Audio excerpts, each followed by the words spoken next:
Paz do Senhor a todos. Pode tomar assento, por gentileza. Tá bom, tá ótimo.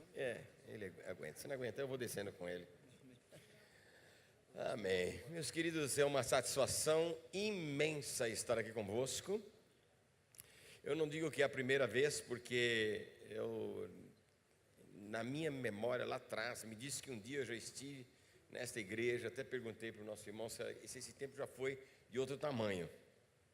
Mas foi em 1900 e bolinha que eu estive aqui. Então, se eu não consigo lembrar, imagina. Mas é uma satisfação muito grande esse convite estendido a nós. Pastor Paulo é um amigo, é uma pessoa que fez amigos e faz amigos. Por onde ele passa, ele deixa um rastro de bênção. Vocês já devem conhecê-lo bem, mas aqueles que ainda não o conhecem bem irão conhecê-lo. É uma pessoa que abençoa as nossas vidas, é um grande administrador e tem muitos amigos, deixou muita saudade de São Paulo. Cada vez que ele chega lá, todo mundo quer dar um tapinha nas costas dele. Talvez porque ele seja grande, talvez para diminuir ele um pouquinho, né? Mas é uma satisfação. Sua esposa também. Onde ela está? Minha irmã. Um dia nós tomamos um café gostoso lá na sua casa. Cadê ela? Está aí? Ela saiu. Amém. Ela sabia que eu ia pregar, ela... E quem me conhece, toma cuidado. Está comigo meu companheiro, um João Batista. Eu sempre levo o João Batista comigo, ele entra na frente. Esse é mais ou menos como Jesus. Gente, parabéns pela orquestra, parabéns os grupos que aqui cantaram, parabéns mesmo. Se vê que vocês se dedicam para fazer as coisas com excelência. Regentes, parabéns. Bom trabalho, de verdade. É um deleite para mim. O irmão perguntou se eu gostava de fundo musical. Irmãos, eu amo. Esse é o problema, eu não gosto, eu amo. Então, se alguém começa a tocar, o meu ouvido de músico já começa a tentar identificar a voz e acabou, irmão. Identificar a melodia e acabou. Aí eu tenho que descobrir qual é o hino que encaixa ali, pronto. Já não lembro mais nada, irmão, não consigo mais pregar. Porque, graças a Deus, irmãos, eu amo a música. Eu sou descendente de italiano e na minha família tem cantores de ópera e tudo. Meu avô já dizia, italiano é músico ou é ladrão. Então, porque quando pensa em Itália, pensa logo na máfia ou pensa na ópera, né? Pelo menos era antigamente. Depois apareceram outras coisas. Então, a gente decidiu em casa tudo gostar da música. E eu sempre amei. Eu, quando ouço essa orquestra... Eu amo os músicos também, eu já não vejo mais eles aí, mas os músicos às vezes acontece isso, né? Eles tocam, o Senhor arrebata eles e eles somem, né? Mas glória a Deus por isso. Outros ficam de costa para a gente. Vira essa cadeira para cá, povo, gosto tanto de ver vocês, eu ouvi vocês até agora, vocês não vão me ouvir? Não façam uma coisa dessa. É verdade, eu gosto mesmo, porque eu aprecio muito o trabalho de vocês, eu aprecio de verdade, de coração. Vocês também, pode virar a cadeira, o pastor não vai ficar bravo. Mas músico também é teimoso, eles não viram, vocês perceberam? Mas é porque eu quero ver vocês, só por isso, de verdade. Eu gosto de vê-los, porque eu aprecio o trabalho, a dedicação de quem trabalha na música, na sonoplastia também, todo mundo, irmãos. E eu vou dizer aqui alguma coisa hoje, por quê? Ontem, talvez seja por isso, a minha cabeça está cheia disso, porque ontem eu dei um seminário, está ocorrendo agora lá em São Paulo, no Belém, seminário ontem e hoje. E eles me deram o maior horário, porque eles já me conhecem, eu sou um homem de poucas palavras, vocês já vão saber por quê. E eles me deram 3 horas e meia para falar, né, para os líderes. E aí, quando me dão 3 horas e meia, eu fico feliz, irmãos. Eu fiquei triste hoje, que o pastor só me deu 3 para falar hoje. Então, estou angustiado aqui. Mas eu já aproveito e nem pergunto que hora. Eu só pergunto que hora termina o culto. Que hora vocês terminam o culto normalmente aqui, irmão? Que hora termina normalmente? Então, irmãos, Deus abençoe, amém? Vocês podem ir para suas casas. Terminou o culto, irmão. Se me der um culto para falar 20 minutos, não fiz nem a introdução. Então eu vou fazer... Hein? Quem que falou aí o quê? Alguém gritou. O que é? Ah, é? Para deixar ele me usar? Ainda bem. Você falou a coisa mais certa do mundo, viu? Vou deixar ele me usar. Agora, o problema é que quando eu deixo ele me usar, ele resolve usar muito... Aí você, rapaz, vai dizer, Jesus, por que usou tanto assim? Devia ter usado menos. Vamos lá, gente. É o seguinte, ontem, quando eu dava esse seminário, eu dava para líderes de jovens e adolescentes. Porque é um trabalho que eu amo desenvolver, eu amo falar para jovens. Às vezes eu fico preocupado e digo para as pessoas assim, por que é que vocês continuam me convidando para falar para jovens e adolescentes? Mas eu sei a resposta, eu pergunto por perguntar, né? Mas eu sei a resposta é porque eu amo vocês, e amo de uma maneira muito especial, e amo com lógica, porque a gente fala para diversos segmentos, né? A gente fala em escola bíblica de obreiros, fala para as irmãs, fala em diversos segmentos, mas quando a gente fala para um adulto, a gente está ministrando a palavra para uma alma. Mas quando a gente fala para um jovem, a gente está falando para uma alma e uma vida inteira. Isso é bom. Porque tudo aquilo que a gente semeia e consegue de alguma maneira semear no coração de vocês, isso poderá produzir frutos que a gente não tem ideia, não presenciará o tanto que Deus fará e tudo o que acontecerá através das suas vidas, quando você permite que essa semente chegue no seu coração. É que na verdade o que acontece em um culto, exatamente o que vai acontecer hoje, não depende de Deus. Vocês sabiam disso, não é? Vocês sabem, tem um pastor que sabe ensinar bem aqui. Não depende de Deus, não. Não depende de Jesus.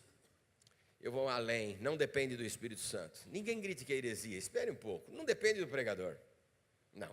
O nosso mestre nos ensinou, contando uma parábola. Ele disse: o semeador saiu a semear. O semeador era bom, a semente era de ótima qualidade. O que fazia toda a diferença era a terra. Vocês são essa terra, amém? Vocês é que vão fazer toda a diferença aqui, porque se dependesse de Deus, o que ele queria fazer, ele já tem feito. Dependesse de Jesus, já está feito há 2000 anos atrás, ele provou isso. Se dependesse do Espírito Santo, ele está aqui para fazê-lo. Se depender do pregador, ele vai se esforçar. Mas depende do seu coração estar aberto para Deus, amém?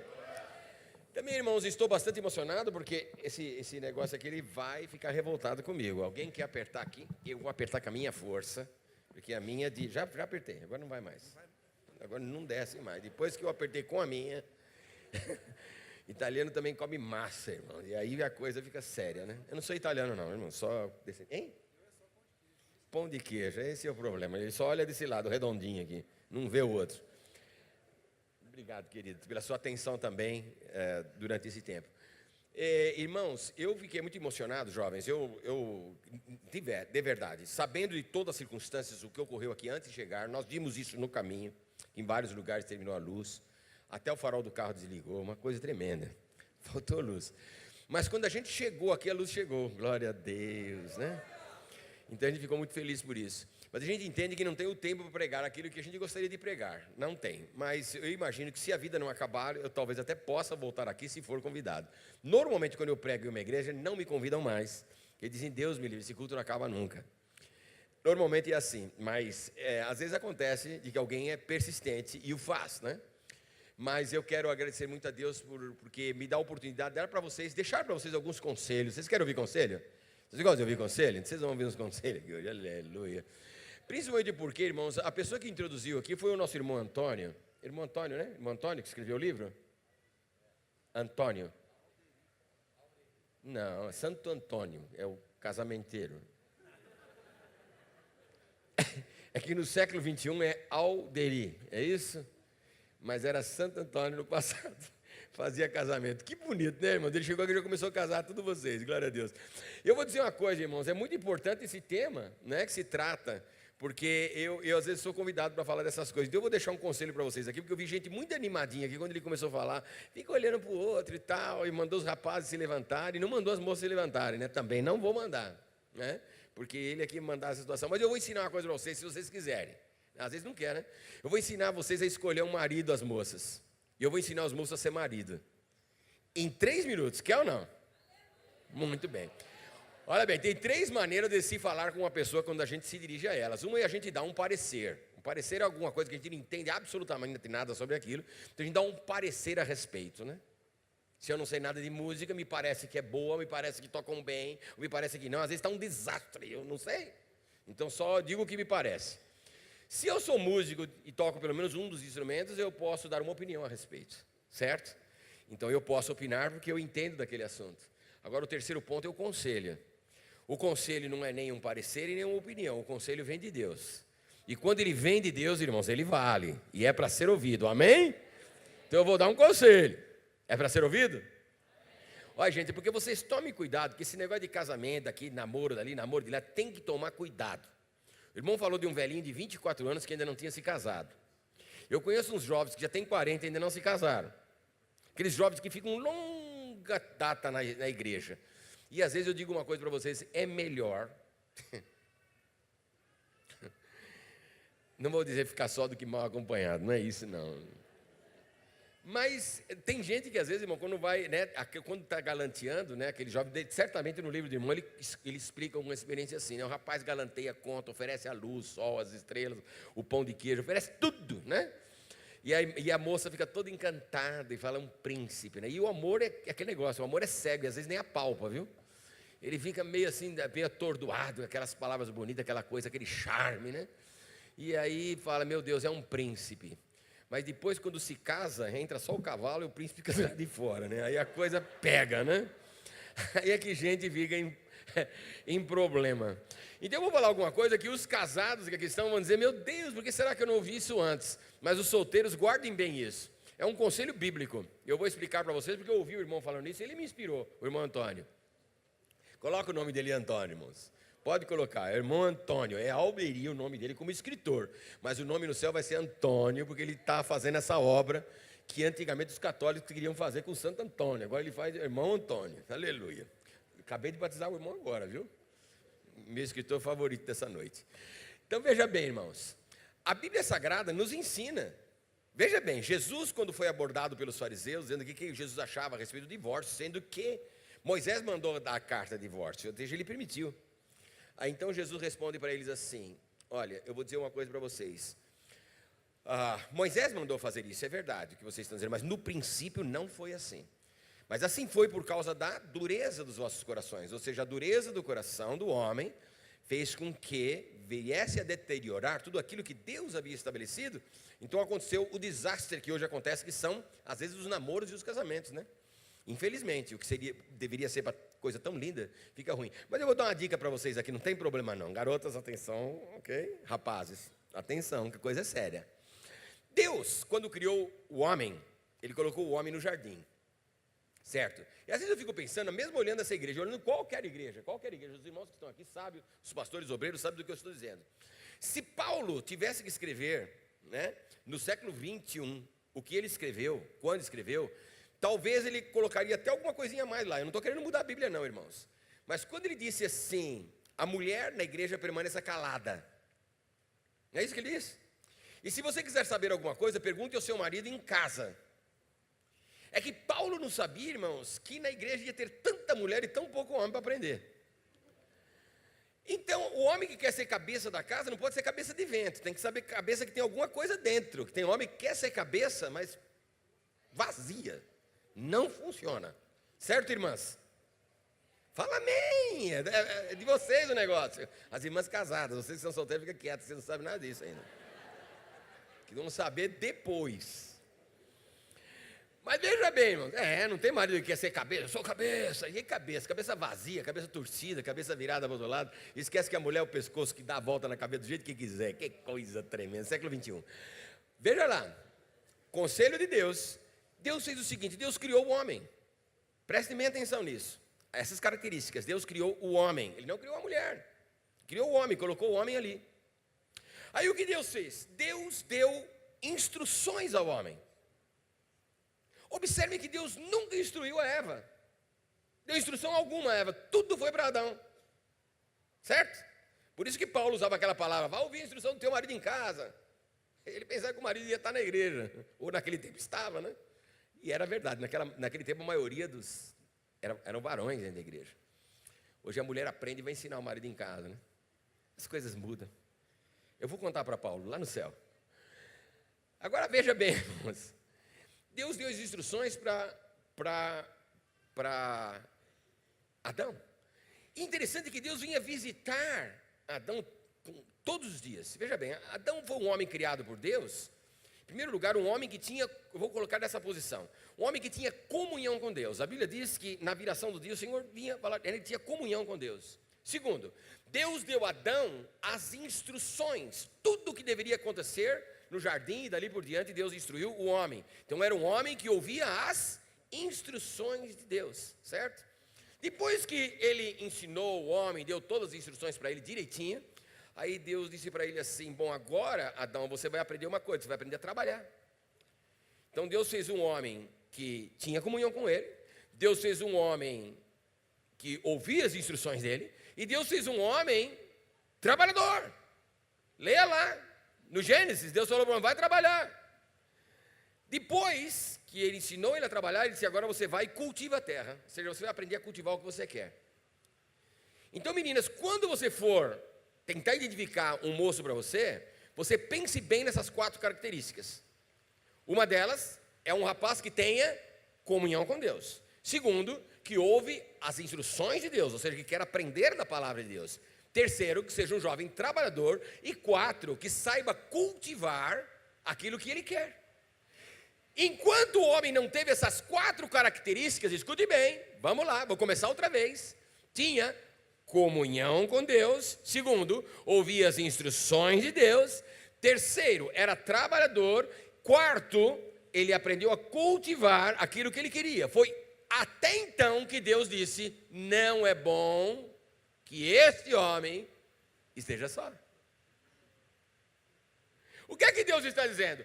O moço que não tem comunhão comigo é melhor que fique. Meninas? Um rapaz que não tem comunhão com Deus é melhor que fique. Foi Deus que falou, não fui eu. Segundo, se não ouve as instruções de Deus é melhor que fique. Rapazes, presta atenção. Comunhão com Deus, ouvir as instruções de Deus, está na casa de Deus, aprender a palavra de Deus, ouvir de Deus, ler a Bíblia, aprende as instruções. Porque se for uma moça que sabe mais do que você de Bíblia, sabe mais do que você de Deus, ela vai ficar pensando: esse aí vai me instruir o quê? Vai me contar qual filme é melhor? Eu quero saber alguém que me dirija, alguém me oriente, alguém me instrua, certo? Então preste atenção. Você vai procurar um rapaz que tenha, primeiro, o quê? Comunhão com Deus. Segundo, que ouça as instruções de Deus, certo? Terceiro, que seja trabalhar. Ou, se alguém anda perguntando para eu quero encontrar quem inventou o trabalho, já achou? Foi Deus. Deus inventou o trabalho. Se você vai, o rapaz está te galando, porque eu estou querendo ficar noivo, casar, bibi, babá, você trabalha em quê? Eu faço uns bicos por aí, então eu fico com o bico por aí, virado para o outro lado. Porque tem gente que faz bico a vida inteira, não para em trabalho nenhum, não para em serviço nenhum, não estuda, não faz uma carreira para trabalhar, mas quer casar. Quer fazer que a mulher sustente você? Pare com isso. Rapaz, olha lá, é para vocês, hein? Pega essa que é para vocês. Vocês estão tudo trabalhador aí? Estudando para trabalhar, bonito, é isso mesmo? Moças, fiquem de olho, aleluia. Esse é o cara, ok? Então, certo? E por último, um que saiba cultivar o que ele quer.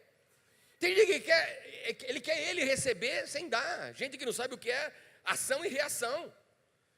As irmãs sabem disso, as irmãs que são casadas há mais tempo, os irmãos aqui também, que às vezes tem homem que chega em casa que é uma mulher toda bonitinha, cheirosinha, bonitinha, lindinha, penteadinha para ele, mas ele mesmo chega em casa que parece que não entrou o príncipe, entrou o outro. Chega em casa de qualquer jeito. E às vezes precisa cultivar o sorriso, o amor de alguma pessoa, você tentar conhecê-la. Às vezes eu digo para os irmãos, olha, procure às vezes levar algum detalhezinho. Mulher é tão detalhista, não é? Mulher é detalhista, não é? Mulher é detalhista, homem não, homem é engraçado. Mas o homem é prático, o homem é pragmático e é reacionário, né? O homem é pragmático, ele fala assim, fala para a mulher, eu vou até ali a loja, fazer o quê? Comprar uma calça. Que calça? Uma calça preta. Ele sai, em 10 minutos ele volta com a calça preta, sim ou não? Em 10 minutos ele volta. A mulher, eu vou comprar um vestido. Aonde? Não sei, vou procurar. Mas você vai em que lugar? Tem uma amiga que vai comigo. Antes de ir com a amiga, ela toma o chá, ela conversa, ela diz, fala sobre tudo. Depois ela chega para comprar o vestido, ela passa o dia inteiro. Entra em 50 lojas, desmancha tudo quanto é prateleira. Ah, mas faltou aquela coisinha aqui, aquele negocinho aqui. No fim da tarde ela volta. Cadê o vestido? Não achei. E mulher não acha mesmo, não acha roupa para vestir. Na hora de ir para a igreja é uma luta, né? Abre aquele armário cheio, não tenho roupa, o que eu vou usar hoje? O homem não, é 3 calças, 2 camisas, né? O mesmo sapato, vamos embora. É porque o homem não entende isso, que para a mulher certos detalhes, elas são assim, Deus a fez assim. E a fez na hora certa, porque imagina se Deus fizesse a primeira mulher, não é isso? É feito primeiro a mulher e depois vai continuando a criação e a mulher dando palpite. Muda, pastor, Deus, põe a azeitona para cá. A melancia lá em cima, ela é grandona, né? Ia ser uma luta, porque ela é detalhista, né? Ela quer cuidar das coisas. Mas veja bem, a mulher é detalhista. Então, às vezes um pequeno detalhe, né? Uma palavra, um bilhete, uma florzinha. Às vezes eu falo, quando eu estou dando alguma palestra sobre isso, hoje não estou fazendo isso, mas estou ensinando vocês.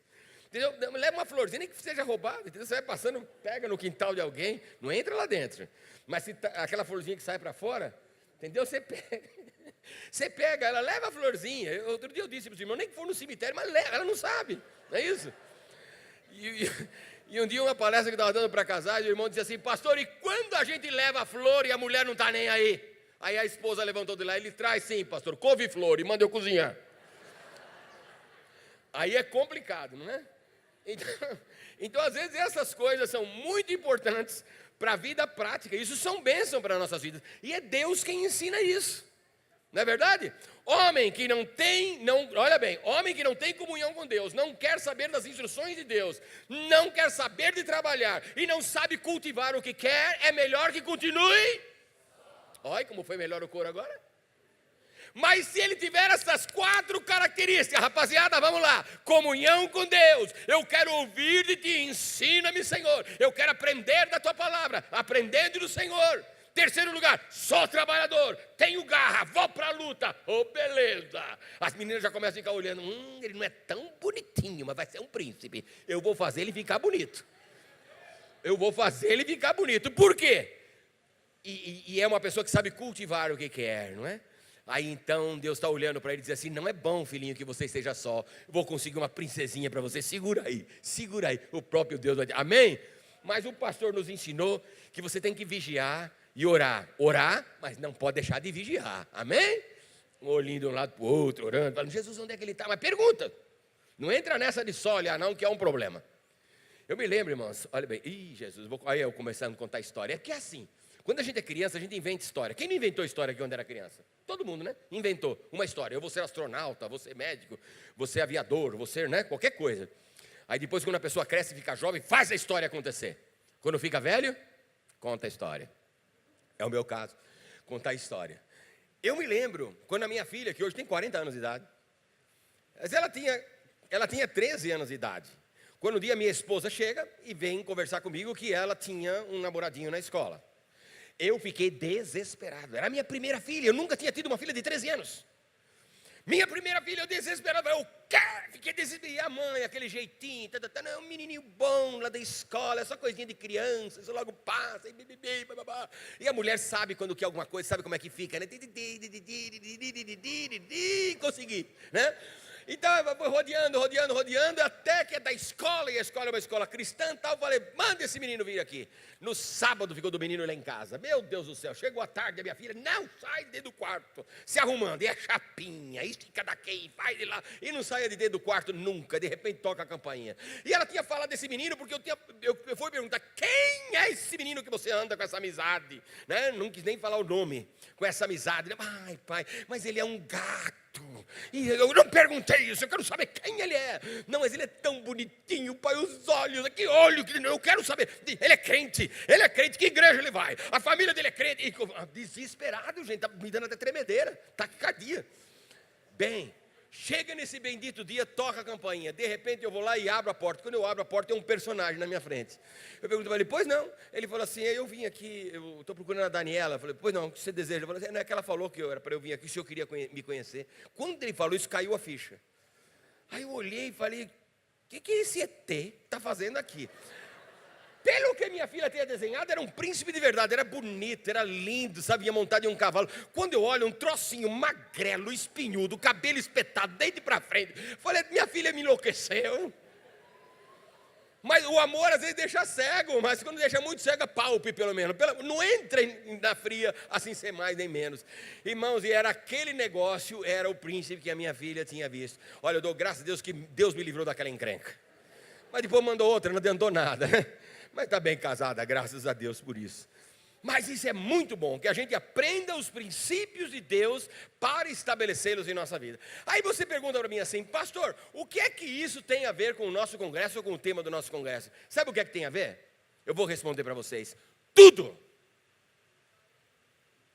Vocês querem ver? Olha lá onde vocês leem a Bíblia. Veja lá onde vocês veem. Leem a Bíblia. Onde é que é o tema de vocês? Cadê quem tem a Bíblia? Está todo mundo com a Bíblia na cabeça. Eu sei, vocês têm uma memória extraordinária.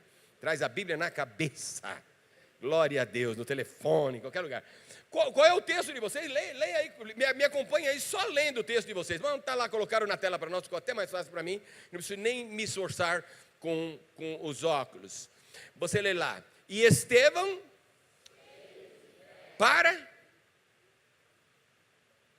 Estevão, cheio do quê? Esse é o assunto, porque quando a gente continua lendo e fazia prodígios e grandes sinais entre o povo, o que a gente olha imediatamente são os grandes prodígios e os sinais entre os povos, que ele fazia. Ou seja, em outras palavras, ele era o cara.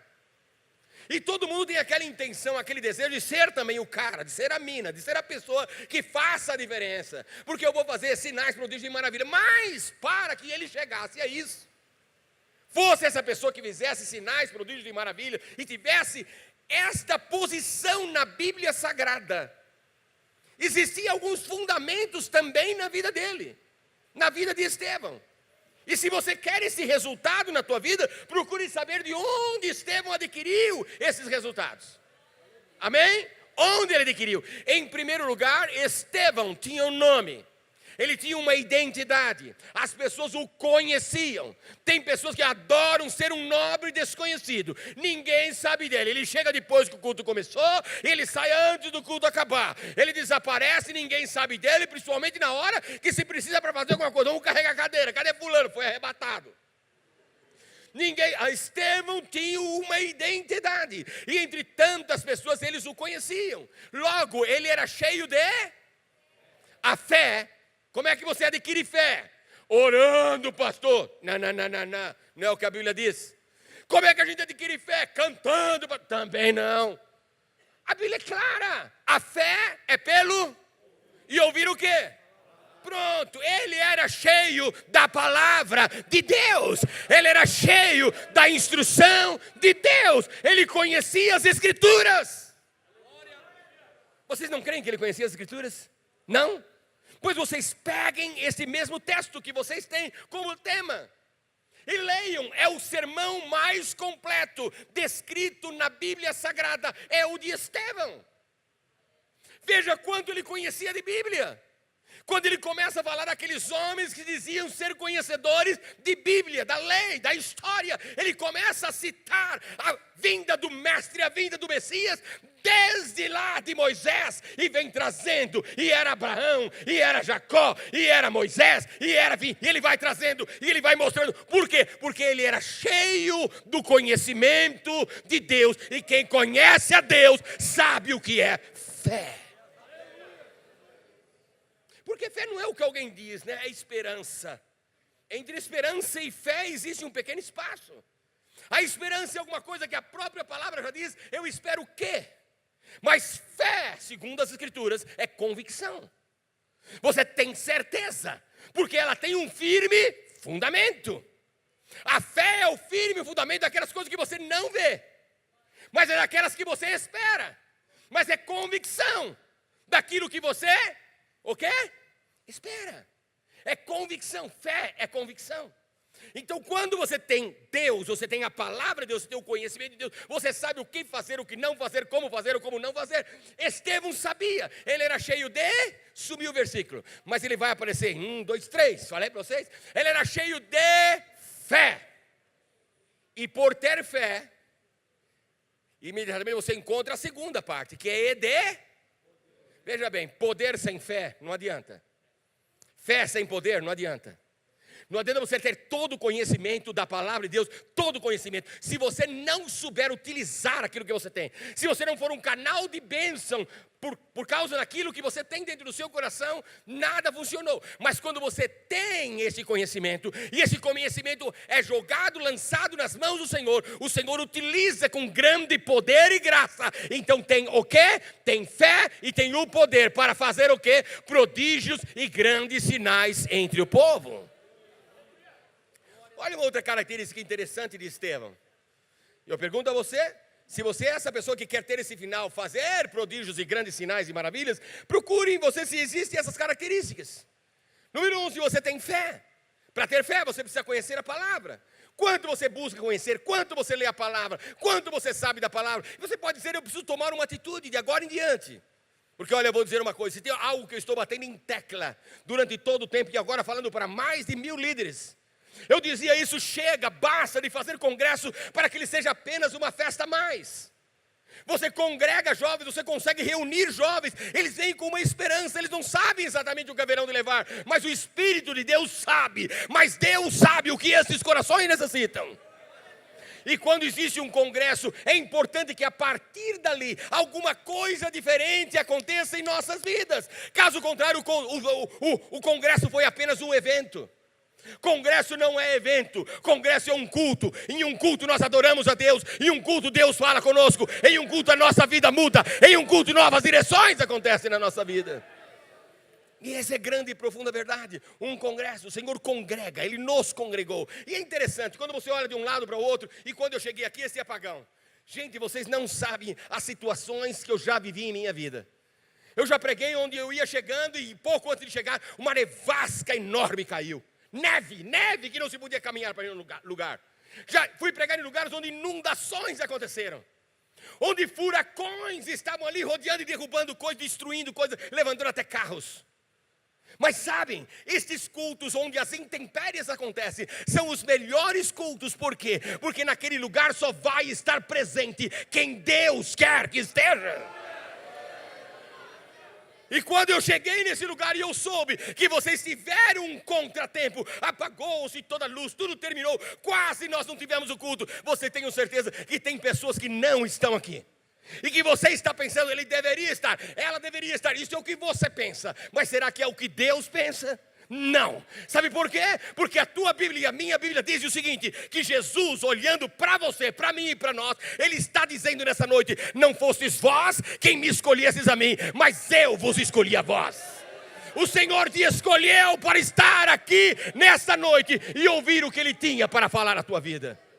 Essa é a grande e profunda verdade. Fé. Quando nós conhecemos a palavra, nós podemos agir por fé. Eu estou aqui porque Deus queria que eu estivesse. Deus quer que eu esteja aqui. E se eu estou aqui porque Deus quer, eu não vou perder nada do que Deus tem para a minha vida nesta noite. Aleluia. Tem alguém que já recebeu alguma coisa nessa noite? Ah, eu já recebi. Eu já recebi enquanto vocês cantavam. Eu já recebi enquanto vocês louvavam. Eu já recebi enquanto os irmãos falavam. Eu já recebi nesse ambiente glorioso. Eu recebi. Aleluia! Nós estamos aqui prontos para receber de Deus. Que coisa gloriosa. Uma outra característica interessante de Estevão era o seguinte. Ele era um grande pregador, ele fazia prodígios e grandes sinais entre o povo. Mas a Bíblia, quando começa a falar sobre ele, fala de que ele foi colocado na posição em que ele estava, porque ele era uma pessoa de boa reputação, de testemunho, crente de verdade, e por ser de bom testemunho, crente de verdade, e um excelente pregador. Ele foi colocado na igreja como diácono. Tem muita gente que ama o púlpito hoje, ama o púlpito, gosta do púlpito. Olha, tem muita gente pregando por aí, e como tem. Itinerantes, não é? Itinerantes muito bons, e tem. Itinerantes que fazem um trabalho extraordinário. Chega em um culto, é uma glória. E é mesmo. Deus os usa. Mas ele, às vezes, pobrezinho, ele sai de lá. Viu aquela revolução na igreja, gente pulando, saltando, falando em mistério. Ele sai daquele lugar dizendo, eu mudei essa igreja. Ele não sabe. Ele não sabe de fato quais são os problemas daquela igreja. Sem contar aqueles que... Outro dia na nossa igreja aconteceu um caso assim. O pregador foi. E ele começou a pregar. Ele começou a pregar, e olha que ele falava bonito, um bom orador, que mensagem bonita. E ele foi trazendo, envolvendo o povo, e foi linda, tudo estava perfeito, até o momento em que ele resolve chamar as pessoas diante do altar. Quando ele chamou as pessoas, aqueles que têm problemas, aqueles que estão em situações, venham aqui agora, venham, e as pessoas vieram, ele começou a se emocionar com aquilo, e alegre, eu também estava alegre, todos estávamos alegres. Aí ele começou a profetizar. Eu profetizo sobre a tua vida. Eu profetizo sobre a tua vida. Uma porta de emprego se abre agora. A tua cura veio agora. O teu lar foi transformado agora. Ele começou a profetizar e os irmãos choravam, e os irmãos gritavam. E ele profetizando, ele profetizando, ele profetizando. Amém. Se Deus está usando ele para isso, amém. Eu sou pastor, eu sou pentecostal, eu acredito em profecias, eu falo em profecias, eu ouço profecias, eu aceito profecias. Mas era ele quem estava profetizando, não eu. Quando de repente, depois de ele profetizar tudo o que ele queria, ele olhou para mim e disse assim: agora pastor, o senhor ore por essa gente. Eu falei: eu não profetizei nada. E se de repente isso não era de Deus? Esse povo todo frustrado vai vir cobrar de mim? Deus falou e não fez? Você profetizou, você ora, você é responsável por isso que você está fazendo agora. Por isso eu vou dizer uma coisa, nessa noite eu profetizo uma coisa para vocês. A melhor profecia que existe é essa que está aqui. Essa palavra não muda, essa palavra é verdadeira, esta você pode garantir. Porque passarão os céus e a terra, mas as minhas palavras não passarão, disse o Senhor. Outro dia eu estava dando um seminário, dando um estudo em círculo de oração, falando de oração. Esse era o meu tema. Era falando de oração por 2 dias, eu estava falando naquele lugar. 2 dias que eu quero dizer assim, um sábado à tarde, sábado à noite, domingo de manhã e domingo à noite. E aí vem as perguntas, o tempo das perguntas para que alguém fale. E uma irmã se levantou no meio de todo mundo, não era para fazer aquilo, era para escrever. Mas a irmã se levantou e gritou de lá: pastor, o que o senhor acha de orar no monte? Eu falei: não estou entendendo a sua pergunta. Ela disse: no monte orar, pastor, ir lá, buscar de Deus no monte. Falei para ela: maravilha. Qual é o problema? Eu particularmente não vejo problema algum em uma pessoa ir ao monte orar, é bênção, glória a Deus. Ela olhou para um grupo que estava lá, talvez contrário aos pensamentos dela, e disse: está vendo? Está ouvindo? Aí eu já vi que tinha problema ali. Aí eu falei: irmã, o que a irmã vai fazer no monte? Ah, pastor, o senhor não sabe quanta resposta Deus me dará. Falei: desculpa, irmã, resposta não. Porque tem muita gente que costuma falar e costuma cantar e costuma dizer. Eu mesmo um dia já preguei na minha vida: oração é a resposta. Oração não é resposta, oração é pergunta. Oração é pergunta. Aí a irmã disse: pastor, mas o senhor não tem nada, está certo então orar no monte? Está certo orar no monte, está certo orar no quarto, está certo orar no carro, está certo orar no ônibus, está certo orar na igreja, está tudo certo. Orar está certo em qualquer lugar. Eu não falei que é só um monte. Ah, pastor, mas lá no monte. Eu falei: olha, irmã, eu vou explicar uma coisa para a senhora e para todo mundo que tem aqui. Eu conheço um monte e não está longe daqui. E eu vou dizer para vocês aqui, porque esse assunto é daqui da região. Eu conheço um monte aqui perto, que se você chegar até ele, você vai encontrar todas as respostas que a tua vida precisa. Onde é esse monte, pastor? Eu respondo agora: é o monte de página que tem na Bíblia. Esse aqui não falha. Vem para esse monte e aqui você vai encontrar a resposta que você precisa para a tua vida. Aleluia. Estevão era o que era porque ouvia a palavra, porque lia a palavra, porque conhecia a palavra, porque amava a palavra, porque abraçava a palavra e pregava a palavra. Quem prega a palavra, escute isso, vive a palavra. Ele era um diácono. O que é que um diácono faz na igreja? O diácono fica na porta, o diácono arruma cadeiras. Naquele tempo o diácono cuidava das viúvas, cuidava da distribuição de comida, da cesta básica da igreja. O diácono fazia tudo isso. Tem pessoas que chegam agora: eu sou pregador. Já viu meu nome lá no cartaz? Sou eu. Cheguei. Paz do Senhor, onde está o pastor? Mas quem é o senhor? Eu quero falar com o pastor, é só com ele. Por quê? Porque eu sou pregador. Eu sou pregador, eu faço prodígios, maravilhas. Você é o quê? Seja diácono. Por onde você quiser começar na tua vida, comece por servir na casa de Deus. Vai limpar banheiro na igreja, vai cuidar da cadeira da igreja, vai cuidar do som. Sabe como é difícil manejar aquele negócio? Quantas vezes os irmãos estão lá no som, irmã? Quantas vezes chega aqui um cantor ou um pregador e começa a ir lá: negócio aqui, sim ou não é? Parece que a irmã é empregada de 10 mil reais por semana para ele. É verdade. Às vezes olha para os músicos e fala: que tanta coisa, essa barulheira aí, essa coisa errada aí. Ninguém sabe o que custou para aquela pessoa lutar. Irmãos, um dia eu vi chegar alguém e começar a falar para um jovem que estava tocando a guitarrinha dele, e ele começou a falar, exortar e dizer, e acontecer. Aí eu sentei do lado do irmão e falei: irmão, o senhor conhece esse moço? Ele falou: não. Eu falei: como é que o senhor fala desse jeito com ele? Falou com ele como se fosse o maior pecado. Ele falou: pastor, que os músicos é tudo igual. Falei: não sei em que classificação o senhor está colocando esse igual, mas esse aí eu vou dizer para o senhor. Esse moço, para comprar esse violão, comprou em 24 meses. Trabalhava hora extra para comprar esse violãozinho. E por falta de crédito, ele só pôde pegar o violão depois dos 24 meses. Trouxe o violãozinho para a igreja, comprou as cordinhas, ou seja, ganhou as cordinhas que alguém deu para ele. Esse menino chega 1 hora antes do culto para afinar o seu instrumento e tocar para Deus. O senhor não sabe tudo que ele lutou para poder chegar aonde ele está. Trate-o com respeito. Esse é o problema de pessoas que às vezes assumem uma tribuna e não sabem respeitar quem toca, quem canta, quem prega, quem está na porta. Ali é o irmãozinho. Não é o irmãozinho, não. É meu companheiro, são meus companheiros. É a igreja de Cristo Jesus. E por que eu sei disso? E por que Estevão sabia disso? Porque ele passou por aquele caminho. Se você quer ter maturidade espiritual, passe pelos caminhos de Deus. Comece como Jesus ensinou que deveria começar. Ah, pastor, mas eu tenho o ministério da palavra, eu tenho o ministério do louvor, eu tenho o ministério, Ouça bem, Jesus pouco antes de morrer, o que faz Jesus? Caminhando com seus discípulos, chegando perto de Jerusalém, antes de morrer, ele entra no cenáculo. E quando ele entra ali dentro, não exatamente no cenáculo, mas no lugar próximo ao cenáculo, ele entra ali, naquela sala, e esperava-se que alguém viesse lavar os pés daqueles que haviam caminhado. Seus pés sujos, mal cheirosos. Não era coisa bonitinha de alguém não que passa até um sprayzinho no pé. Não, era de andar em deserto.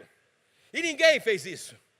A Bíblia nos diz que Jesus foi lá, entrou dentro de um lugar, tomou um recipiente com água, colocou uma toalha, se cingiu com uma toalha na cintura, se ajoelhou e começou a lavar os pés dos discípulos. Começou a lavar os pés dos discípulos. Olhe bem, ele lavou os pés dos 12. Entre eles estava Judas Iscariotes. Ele lavou os pés de Judas. Ele lavou os pés de Pedro. Pedro disse: não me lava, Senhor, não me lava. Não, eu não. Jesus falou: se você tivesse tanta humildade, tivesse você lavado. Não disse Jesus, mas certamente disse com outras palavras, dizendo a ele: se você não me deixar lavar os teus pés, você não tem parte comigo. Aí Pedro reacionário, né? É Pedro imediatamente: não, me lava todinho. Para de besteira, Pedro. Entenda o que eu estou fazendo aqui. Eu estou ensinando você uma coisa. Qual é o teu ministério na igreja? O teu ministério é o canto? O teu ministério é o louvor? O teu ministério é a palavra? O teu ministério é o púlpito? Primeiro o ministério de um homem que seja o ministério da toalha. Pega a toalha e vai lavar o pé. Vai servir alguém. Vai humildemente. O ministério da toalha. Pergunta para o irmão que está ao teu lado: qual é o teu ministério? Aí quem canta vai dizer: é do louvor, é o da música, é o ministério da palavra. Agora pergunta para o teu amigo que está ao teu lado: você tem o ministério da toalha? É esse que o Senhor espera. O nosso mestre ensinou: pega a tua toalha, lava e enxuga os pés do teu irmão, com humildade alivia a dor dele. Isso era Estevão, um diácono que lavava os pés das pessoas. Era um diácono que servia a mesa. Era um diácono que chegava antes para arrumar as cadeiras. Era um diácono que se oferecia quando tinha um problema no banheiro, se oferecia para arrumar. Era um diácono que estava pronto para tudo. É este o homem que o Senhor encheu do Espírito Santo, porque um tempo ele trabalhava, outro tempo ele orava, outro tempo ele lia. Ele conhecia as Escrituras. Olha que coisa linda. Não adianta você ir nos finalmente, olhar que ele só fazia prodígios e grandes sinais, e aí de repente o pregadorzão aqui em cima começa a gritar para você: recebe o Espírito para pregar, recebe o Espírito. Eu estou falando: recebe o Espírito de ler a Bíblia, recebe o Espírito de orar, recebe o Espírito de servir, recebe o Espírito da humildade, para que Deus te use e não exista orgulho no teu coração, mas existe humildade em dizer: Deus o fez por mim, aleluia. Olha, irmãos, eu já estou encerrando. E quando eu prometo que eu vou encerrar, normalmente eu não cumpro. Mas eu vou cumprir. Eu vou cumprir contando para vocês, jovens. Eu só quero encerrar com isso. Você vai dizer: será que tem muito a ver com a palavra? Tudo tem a ver. Eu quero contar para vocês uma experiência que aconteceu comigo, quando eu era jovem, solteiro, em Poços de Caldas. Ficou bom? Ficou melhor? Vou dizer o ano para vocês: 1976. Faz tempo?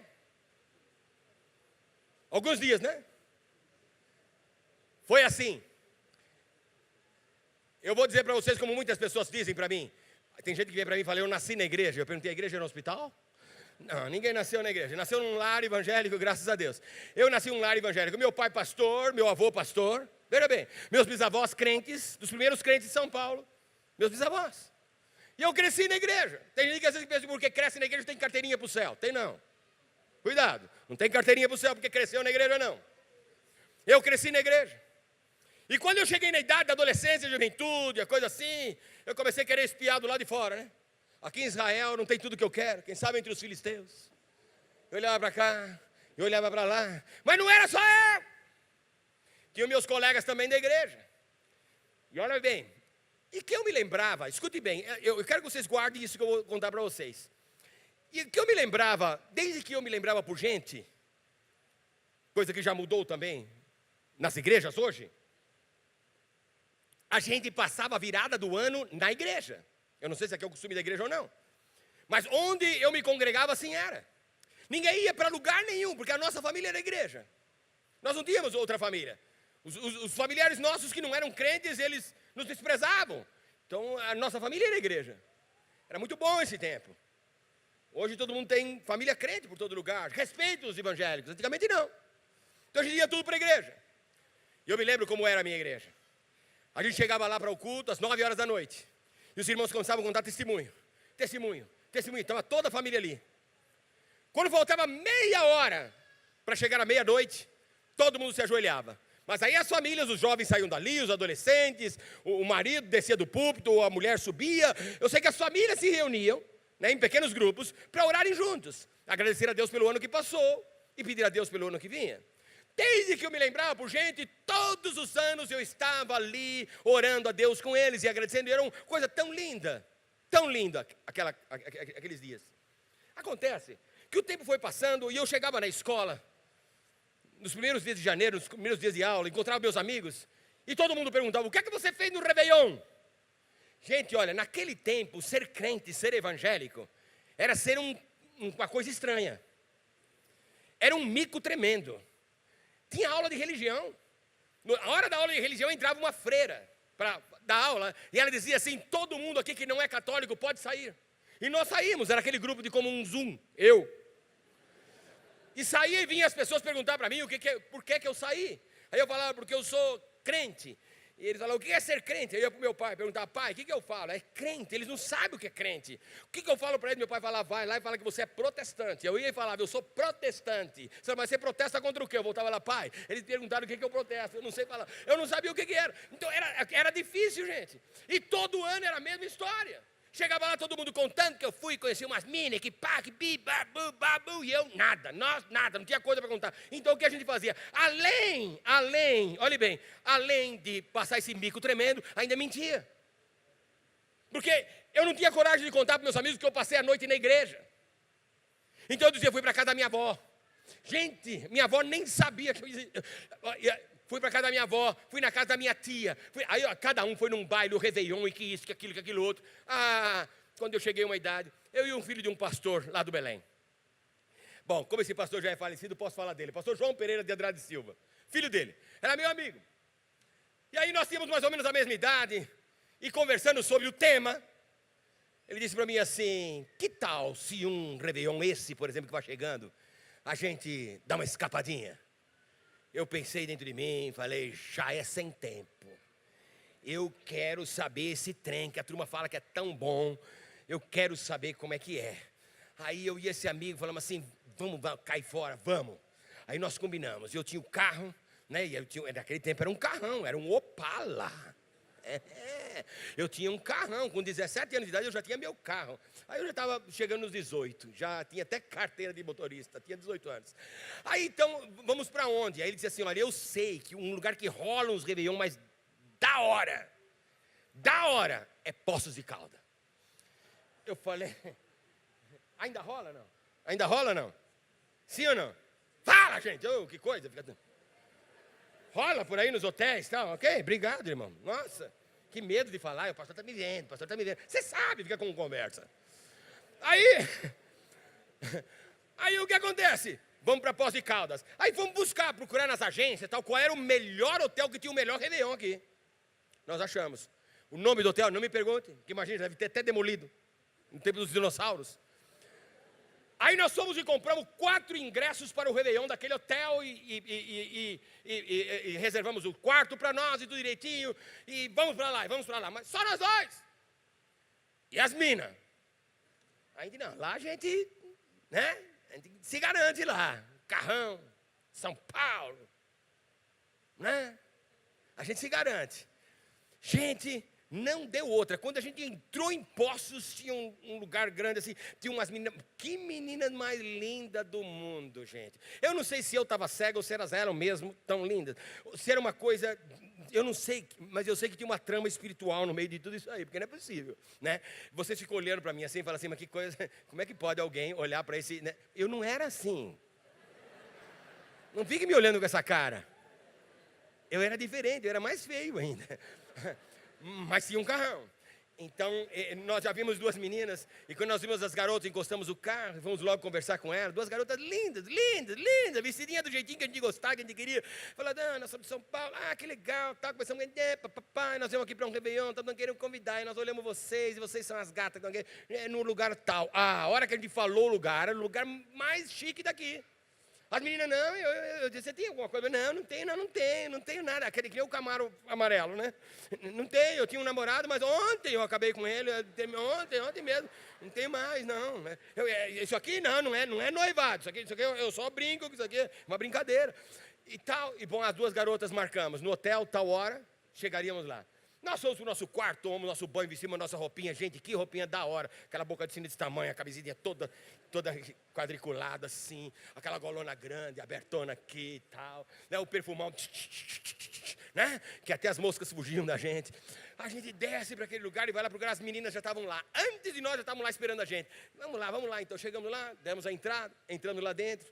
Gente, que nós entramos lá dentro, assim, o ambiente era diferente do que eu estava acostumado a passar. Era dia 31. É engraçado que, na igreja, eu não podia me esquecer e não me esqueço até hoje. Tem coisas que a gente nunca mais se esquece na igreja, né? Na igreja tinha um fato interessante, que dava meia hora, todo mundo se ajoelhava. Aí quando faltava 15 minutos, tinha um pastor. Era sempre o mesmo pastor. Homem simples, não falava direito, seu português era bem arrastado.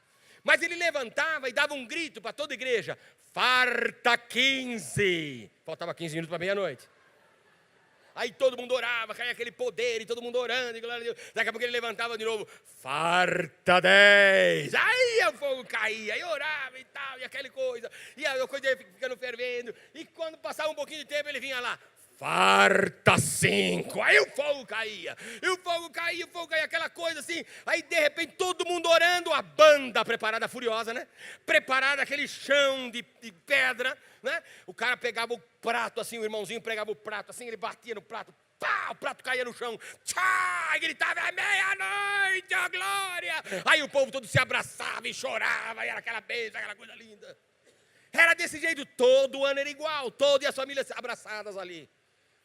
Muito bem, eu em Poços de Caldas, dia 31, entro naquele ambiente do baile, mostraram a mesa que era reservada para nós, no lugar VIP.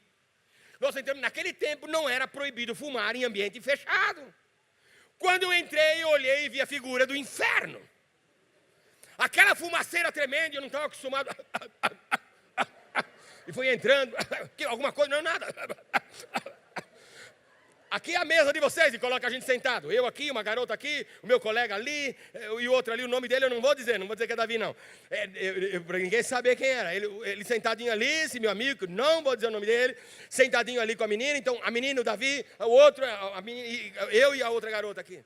E começou aquele papo, e a menina falava que só ela, e eu conversando, e olhando assim aquele ambiente, e o pessoal já começou a estourar champanhe, e se agarrar, e dançar, e eu nunca tinha vivido aquela situação. Eu comecei a olhar de um lado, olhado para o outro. Quando eu bato o olho na minha frente, gente, na minha frente, na mesa onde eu estava, eu bato o olho, um relógio. Quando eu bati o olho no relógio, onde é que o relógio estava? 15 para meia-noite. Parece que naquela hora, eu naquele lugar, eu ouvi, farta 15.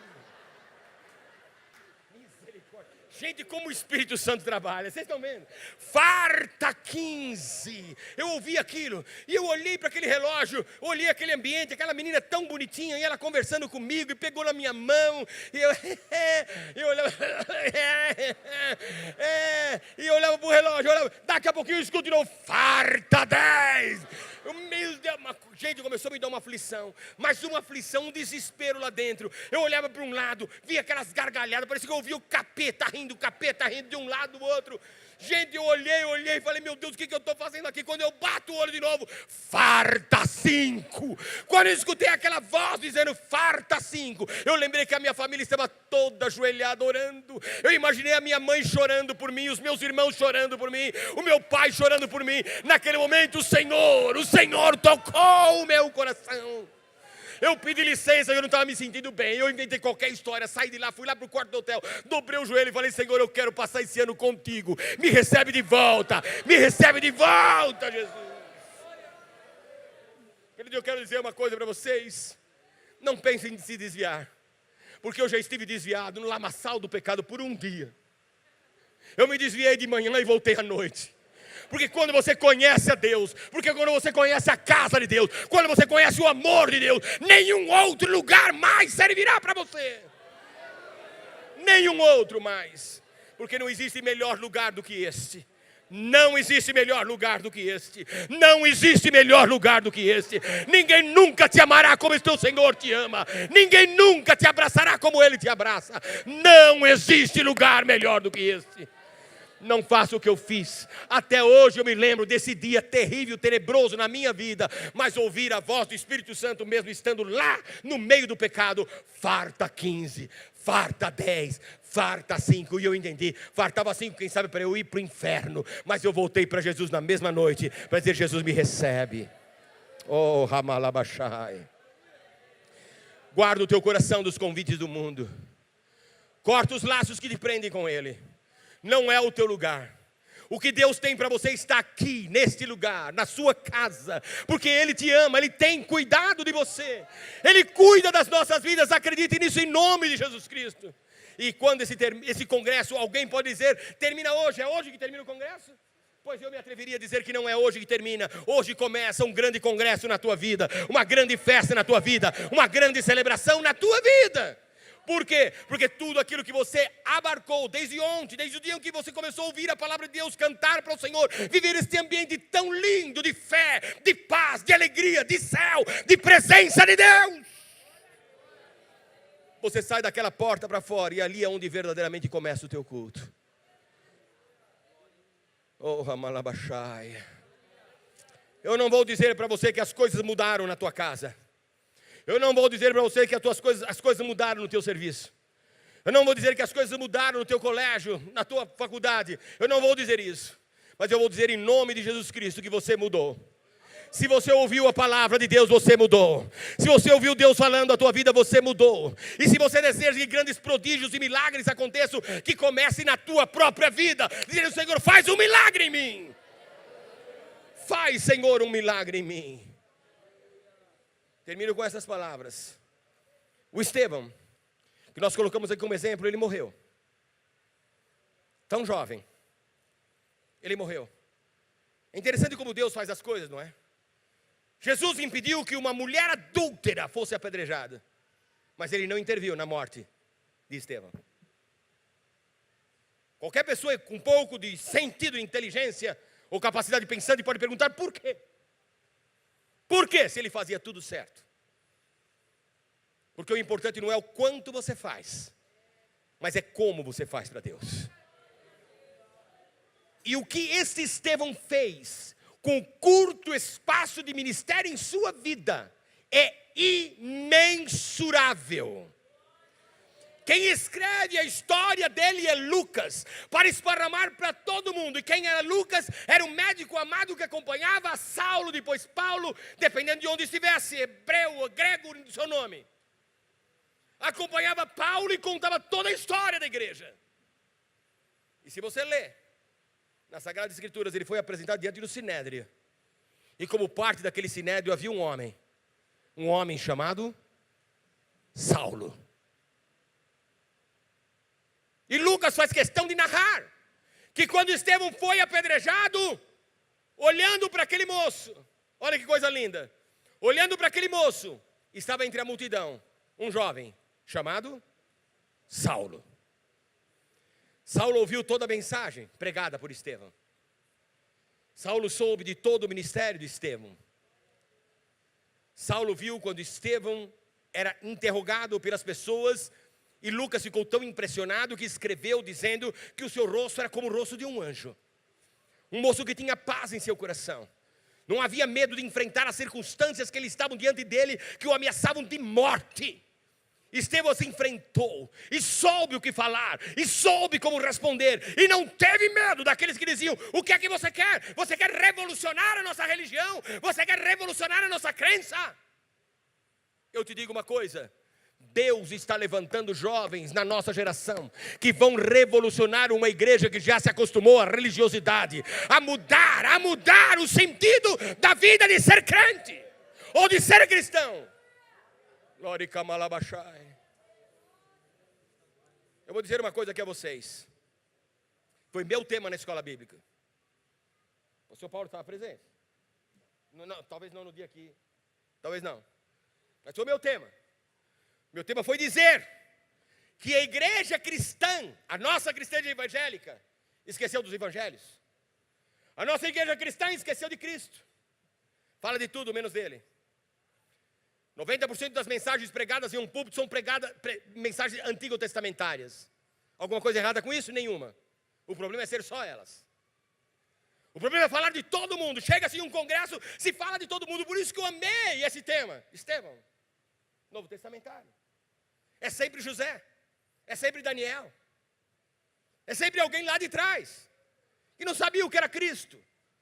Não sabia o que Jesus Cristo veio trazer para nós na terra, restaurar um relacionamento com Deus que o homem havia perdido e que Daniel não conquistou. E não soube como indicar o caminho porque ele não o tinha, porque o único caminho tem um nome. Seu nome é Jesus. Enquanto os cultos a gente ouve falar essas palavras, porque Abraão era isso, Abraão era aquilo, Abraão era o outro, era o pai. Só se fala no Abraão do começo até o fim. Quando o pregador termina de falar as mais ricas bênçãos da vida de Abraão, que foi, o pregador se senta, levanta alguém depois e pergunta quem quer aceitar Jesus. O pecador fica confuso. Ele fala: eu quero aceitar o Abraão. Só me falaram dele. Como que não se sabe mais falar de Jesus. Não se sabe mais falar dos evangelhos. Mas olha que coisa linda, que Estevão pegou todo o Velho Testamento e trouxe até onde? A tal ponto que aqueles que o interrogavam disseram: nós ouvimos que você anda falando sobre Jesus e que ele veio para desfazer com toda a lei de Moisés, porque você está pregando Jesus Nazareno. Era isso, o tema da pregação de Estevão era Jesus. Estevão falava de Jesus, Estevão pregava Jesus porque ele conhecia Jesus. Ele não se importava em quebrar paradigmas daquela multidão de religiosos para proclamar o nome de Jesus. Isso foi Estevão. Esses são os jovens e a juventude que Deus levanta hoje em nome de Jesus, prontos a enfrentar qualquer coisa no mundo, prontos a enfrentar até aqueles que querem manter a religiosidade e nada mais, mas dizer para eles: nós precisamos de Jesus. Nós precisamos saber de Jesus, nós precisamos viver Jesus, nós precisamos falar de Jesus, nós precisamos amar a Jesus, porque Ele é o único caminho que nos leva ao céu. Não há outro nome, é Jesus. Nesta noite eu fiquei tão feliz, porque o primeiro hino que esse grupo cantou falando de Jesus.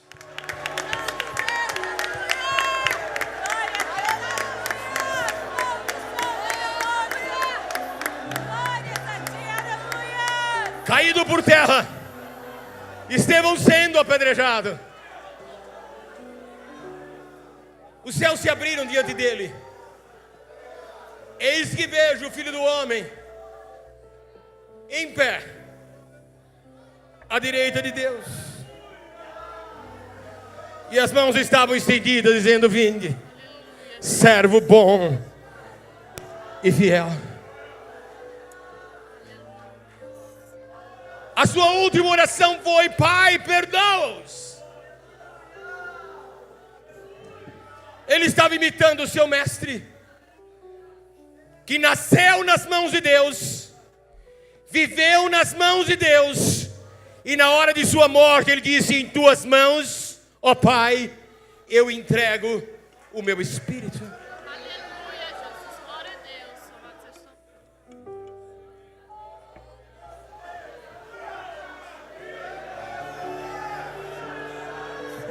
Olha para cima, olha para Ele. Não tire os olhos dele, porque os seus braços estão abertos para encher-te de glória, de bênção, abraçar a tua vida e dizer: você disse que eu sou teu.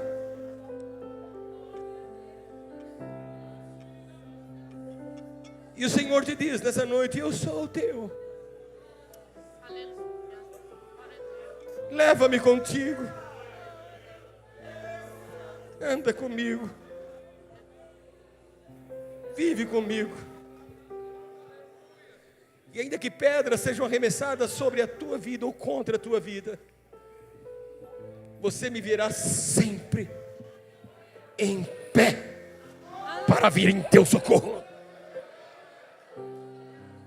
E eu, como dizia o hino, o adorarei. Quantos podem olhar para Deus, olhar para Jesus agora e dizer: Sua Majestade, ó Rei Jesus, eu te adoro. Eu te adoro. Eu te adoro. Diga só isso a Ele. Eu te adoro.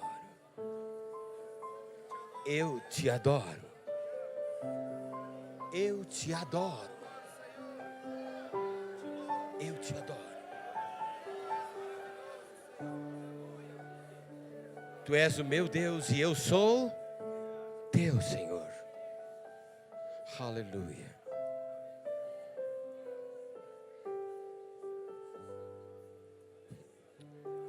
É interessante que ninguém sabe a condição de alguém que entra nesse lugar. E menos ainda sabe o que é que ele vai encontrar ao sair desse lugar.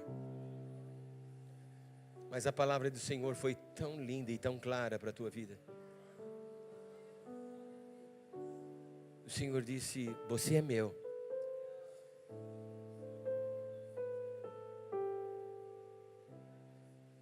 Ele disse: eu sou teu. Não perca esta aliança, não quebre esta aliança, porque ela se renova nesta noite em tua vida. Você é dele. Você é dele. Diga para tua irmãzinha, para o teu irmão que está ao teu lado, com um abraço. Fala: você é dele. Fala de coração, você é dele. Tem alguém que precisa ouvir esta palavra. Você é dele.